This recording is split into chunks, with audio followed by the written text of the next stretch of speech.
What's up, everybody? Welcome to another episode of the BY Podcast. I am your host, Chris Y. Wright. Um, Today, we're going to be talking about Don Lemon. He won round one. Yes, yes. Magistrate judge in Minnesota basically said, "You cannot arrest him. I will not allow it." Blocked it.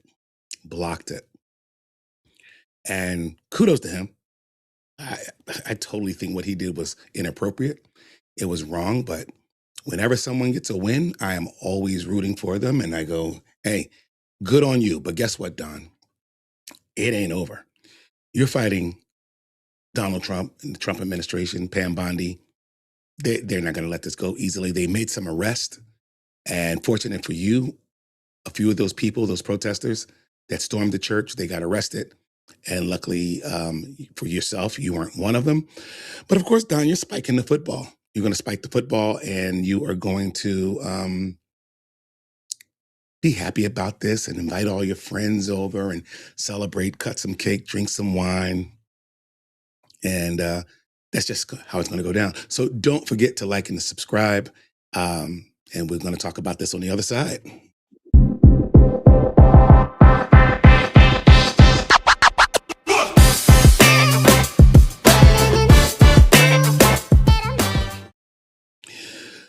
All right, so like I said, Don Lemon won round one against the administration, against Pam Bondi, and he's having a good time talking about it. He did a show, whole panel of people, 6 people, 4 Black people, and the token white guy, and they're all on his side, of course, rooting for him. But yeah, he just has to be very, very, very careful. Let's see what Mr. Colby had to say about this. That Mr. Colby was a panelist on the Don Lemon show. And Colby, let's talk about what this means for journalism. Here we go. Well, first, I want to thank you for going to Minneapolis and doing great reporting. And thank you for covering the protest in that church. I mean, the evidence that it was journalism that you did is the journalism you did. You interviewed the protesters, but you also interviewed the members of the church, the clergy, and you did so in a dispassionate and entirely respectful and journalistically sound way. I also want to thank you for your courage and bravery in the face of this sort of lawless intimidation tactic, right? And I think this is something that you are rightfully outraged by, and we should all be not concerned. We should all be like alarmed at what's happening right now in this Trump administration. This is, to be clear, this is not law enforcement. It is intimidation, full stop.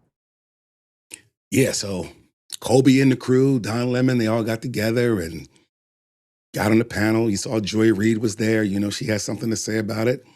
But not everybody feels that way about Don Lemon. Not black nor white, you know? So this guy, America Westcott, great content creator, he was just extremely funny. Check him out. January 18, 2026 in St. Paul, Minnesota. Don Lemon, you know, the washed up reject who got fired from CNN back in 2023 for being a diva? Yeah, that guy.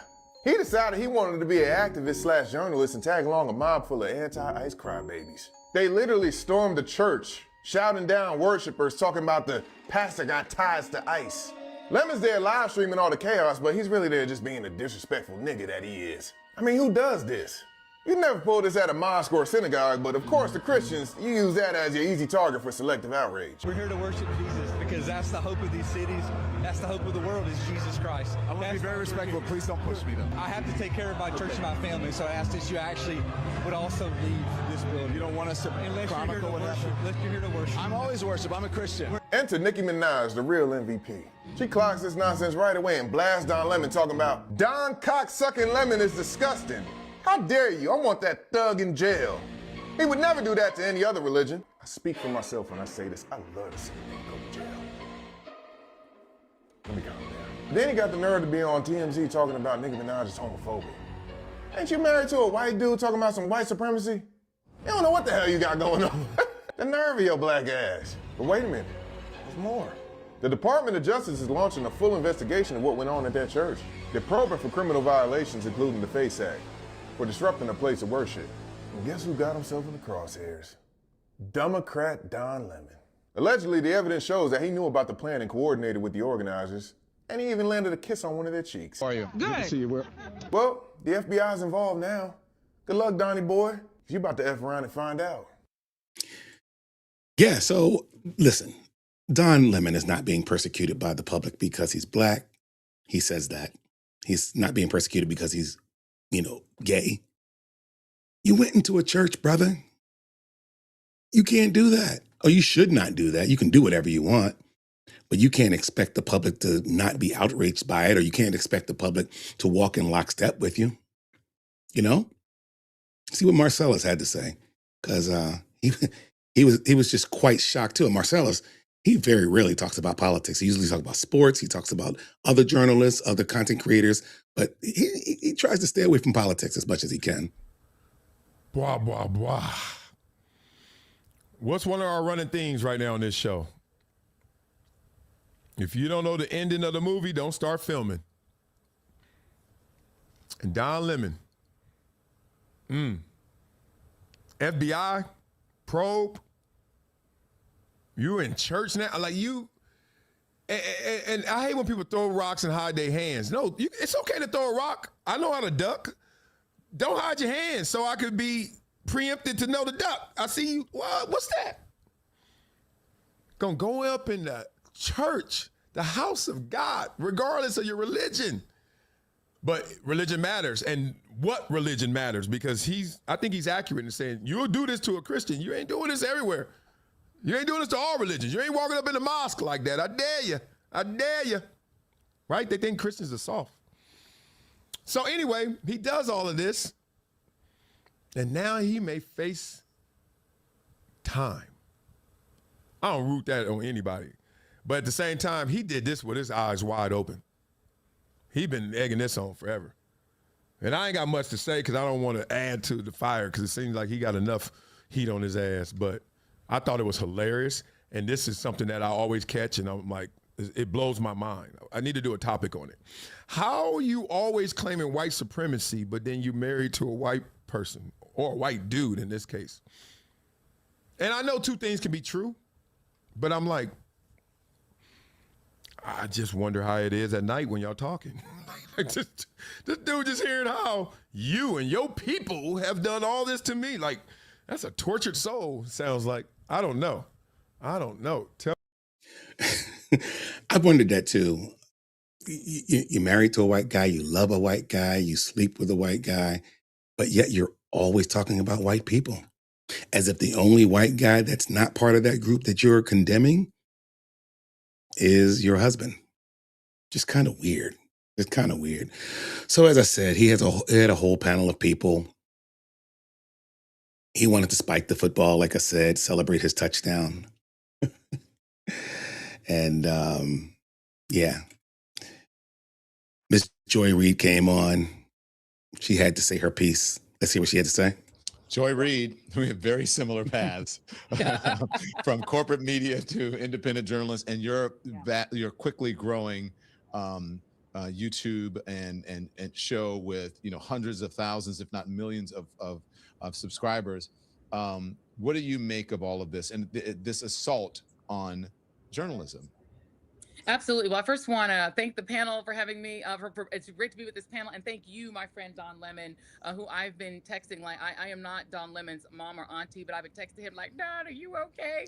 Like, I probably feel like I text him once an hour just to make sure no one is coming at him. So I appreciate everything you did. I want to echo every word that Colby said, because had you and I still been working at our corporate media jobs, and I recall being sent to South Carolina to cover the Agonistes over bringing down the Confederate flag. And it was a huge fight over that. There were people who literally were all but chaining themselves to the Confederate flag monument and refusing to get away from it because they didn't want that flag brought down. Can you imagine if the protesters on both sides of that issue, if Governor Nikki Haley had said, go and arrest the journalists, who I was interviewing, people who were in full regalia of the Confederacy. They were wearing their Confederate uniforms, their throwback uniforms. And we walked up to them and interviewed them because that is our job. What bothers me is they keep throwing around the word journalist. Joy Reid, Don Lemon, journalist. When I think of journalists, actually, not when I think of journalists, I'll tell you what I did because I always thought I knew what a journalist was. And then I Googled it. Now, for me, Don Lemon is a content creator. He doesn't have a journalist job. He's on social media, TikTok, Instagram, X. And right now, Joy Reid is also a content creator. The definition of a journalist says a person who writes for newspapers, magazines, or news websites, or prepares news to be broadcast. They're not doing any of that. What they're doing is what I'm doing. I create content for TikTok, for Facebook, for YouTube. That's a content creator. I don't consider myself a journalist. Even if I take a microphone and stick it in someone's face, it doesn't make me a journalist because I'm chronicling something. I don't get press credentials. I don't get to just storm a church or go anywhere I want. You know, the First Amendment doesn't defend that. I am trespassing is what I'm doing. So I don't like that they throw around journalism. And I'm sorry, that's just not how it works. So, of course, Megyn Kelly, she had some strong words to say about this, and let's see what she had to say. There is breaking news happening right now that is infuriating. A Minnesota, hold on a second, I want to make sure I source it. Jennifer Jacobs, CBS News, senior White House correspondent. A Minnesota federal magistrate judge has refused to sign a complaint bringing charges, I think they mean a warrant, bringing charges against Don Lemon in connection with the church protest on Sunday, sources tell CBS. Attorney General Pam Bondi is upset with the decision. According to one source, a different source stressed the process is not over. The Justice Department could find other avenues to charge him. He attended the protest and so on. This is just, I mean, are we shocked? I'm not shocked. Not shocked. Not at all. I mean, judges virtually always sign off on these arrest warrants. Almost always. This feels political. We're going to find out who the federal district magistrate judge was. The magistrate judge sits right underneath the district court judge. You know, these lifetime appointments apply to the district court judges, but they get these magistrate judges underneath them. And in my experience, practicing before a federal district court means you deal with the magistrate judge on the procedural stuff, on discovery. They don't try the cases. They don't issue the big rulings. They settle petty any disputes between the parties and so on. It's definitely a lesser important judge. But apparently you can get an arrest warrant signed off on by them as well. I've never practiced criminal law. And this one has refused to do it. We'll see. We're going to see about that. We're going to have Phil Houston get on the line in a minute. You know, you could tell by her face, she's extremely disappointed. But like she said, she's not shocked.